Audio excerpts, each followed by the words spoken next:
بسم الله الرحمن الرحيم. الحمد لله رب العالمين، والصلاة والسلام على خير خلق الله محمد وعلى آله وأصحابه الكرام وتابعيهم بإحسان إلى يوم الدين. برزان وخشيستان كتاب أذكار إمام النووي يكل كتاب زورنا يا بكان للراسية إنسان كلا خزمتي أو استي يكوم الذكر أو رأدي بيغمريان صلى الله عليه وسلم بيمن أليت هر كتابي بجياء مقش من كتابي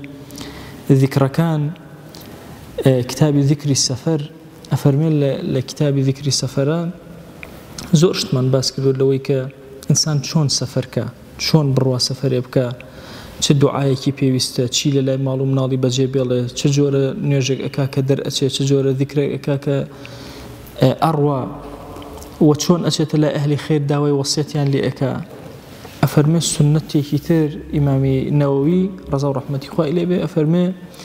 سنة إنسان كاتك كسيكي مسافري بيني طلبي ليبكا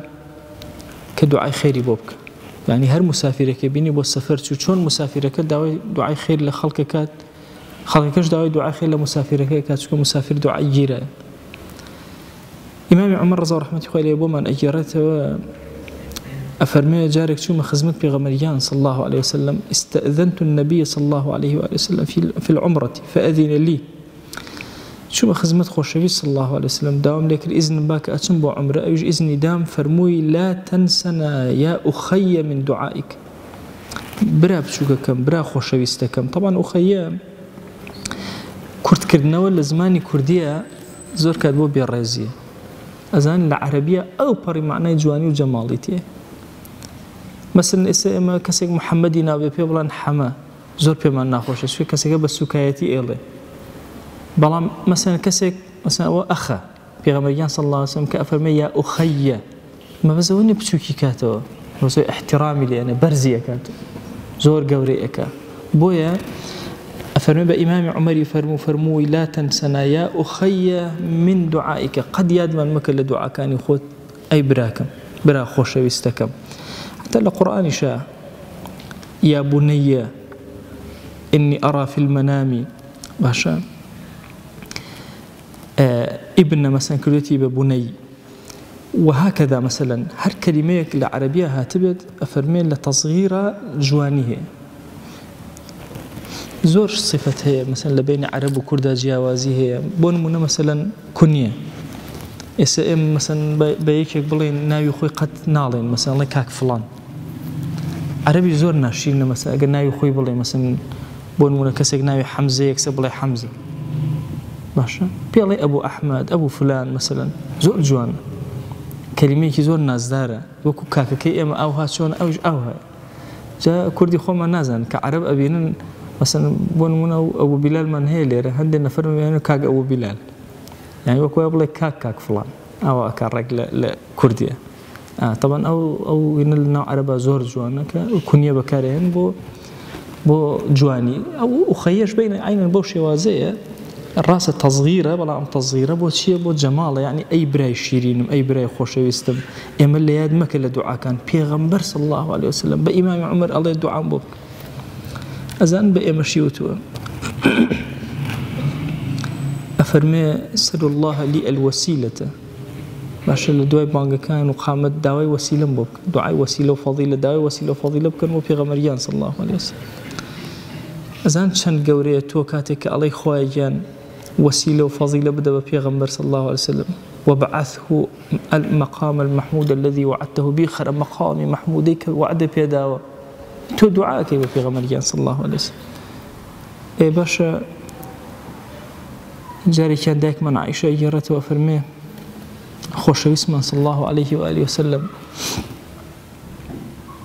أفرمي زور ضلي خوش بو الله مش أمن بفرسد زاني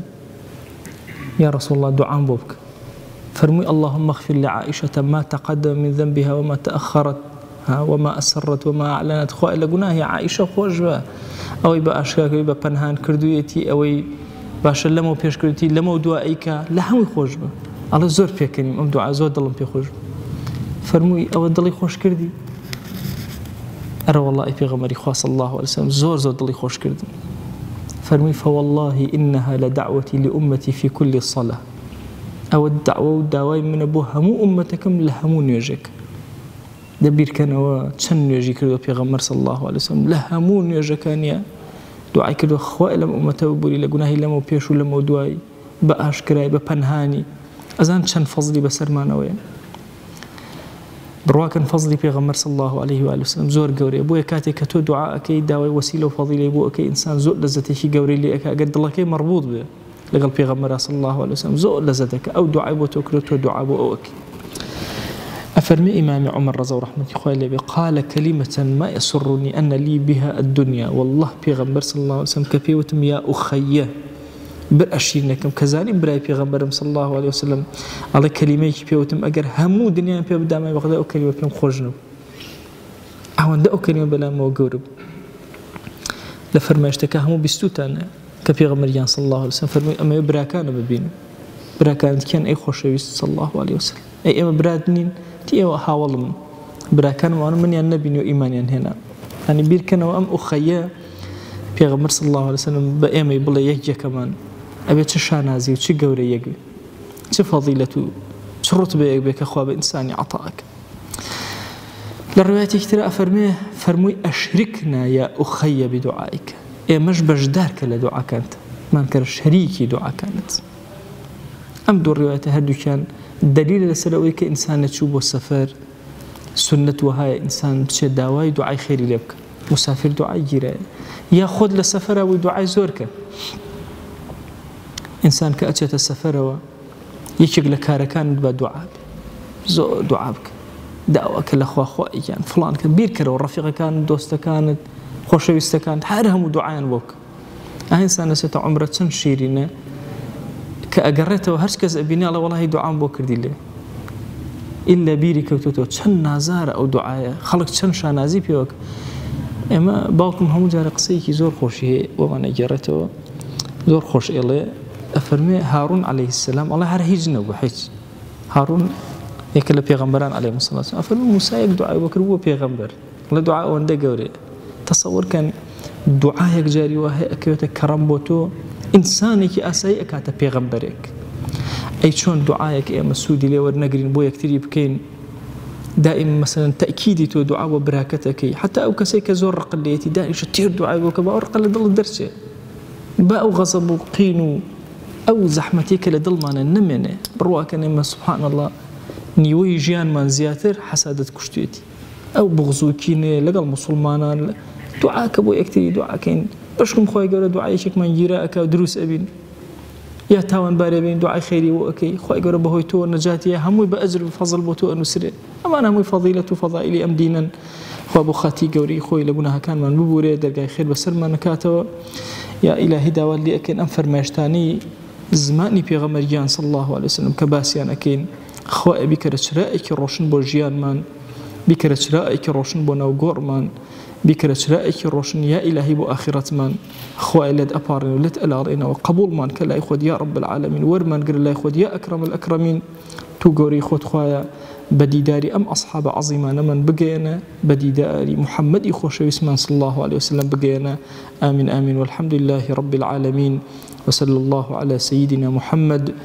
وعلى آله وصحبه وسلم تسليما كثيرا أبدا إلى يوم الدين خوي قال لقناهي من شيء أجبوري وخوي لمن قبلك يا ربي